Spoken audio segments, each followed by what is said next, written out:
So like the other month, I was just in my kitchen, and it was one of those times where you just like really enjoy your physical appearance, like you're really in approval of it. And I was just looking at myself in the microwave, and I was just like, wow, your hair looks so nice, and your eyes look so nice, your skin looks so nice. And I was giving myself this level of love and attention and care and comfort and warmth that I rarely would give myself. Because yeah, maybe like sometimes I think my hair is falling nicely, but most of the time I'm trying to fix it. Like I look in the mirror and I'm like, okay, I don't like what I see.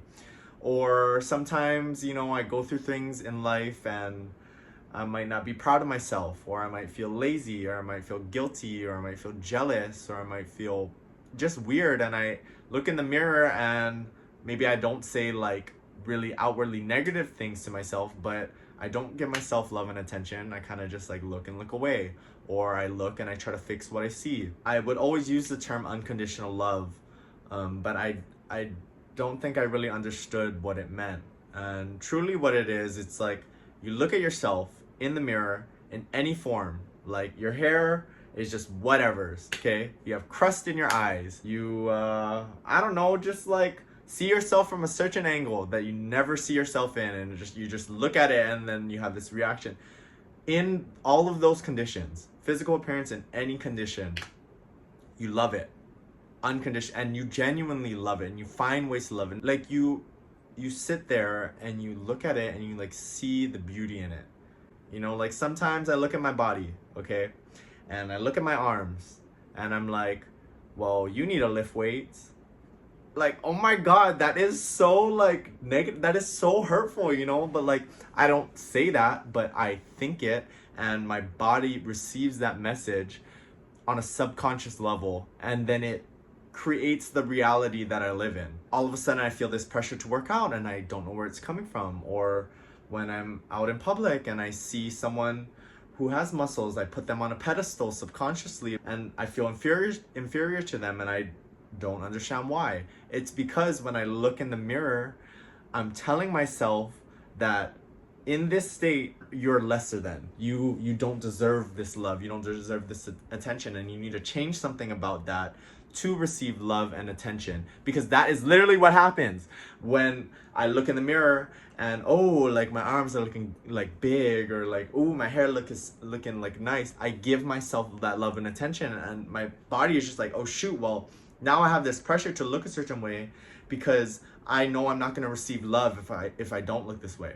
And that is just sad. Like that is just sad. Like not in like a pity way, but in like that is sad, like in that moment of realizing that I only gave myself that love and attention in this microwave door, I felt sad for all of the Zachs, all of the forms of Zach that did not receive love and attention. Because truly, like, your body is beautiful. It is a beautiful work of art. It is just this intricate system. So many processes happening. So your blood is running through all of these veins, through all of these arteries, whatever, and transporting nutrients and oxygen, and like your brain has all of these neurons, and they're just firing, and they allow you to talk and allow you to see and allow you to do things. The body is just amazing. Like your every part of it is just like, oh my gosh, like so complex and so intricate. And to deny it love just because it doesn't look a certain way, or because it isn't upholding this certain standard of beauty, that's just like all like it's doing so much, but it's not acknowledged. I've been challenging myself to just look in the mirror, and when I notice that I might be critiquing my appearance, or I might see something that doesn't initially bring up a good feeling, whenever I catch myself, because sometimes it still happens where I look in the mirror and I just go on autopilot, and I look at it, I'm like, oh shoot, look away. But when I do catch myself, I'm challenging myself to just like, I love you, like I love you, like tell myself I love you, like you are beautiful, that is beautiful.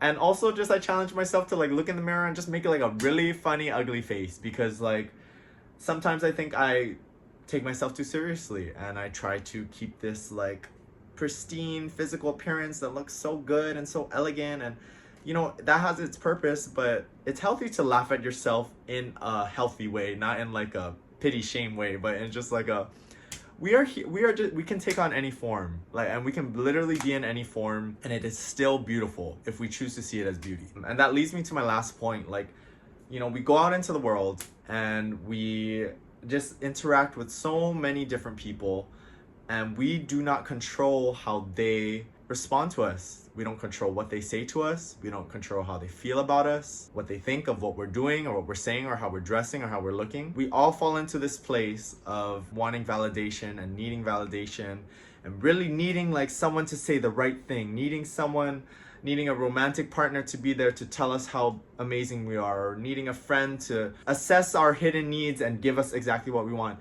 And you know, when it comes from those people unexpectedly, it feels good.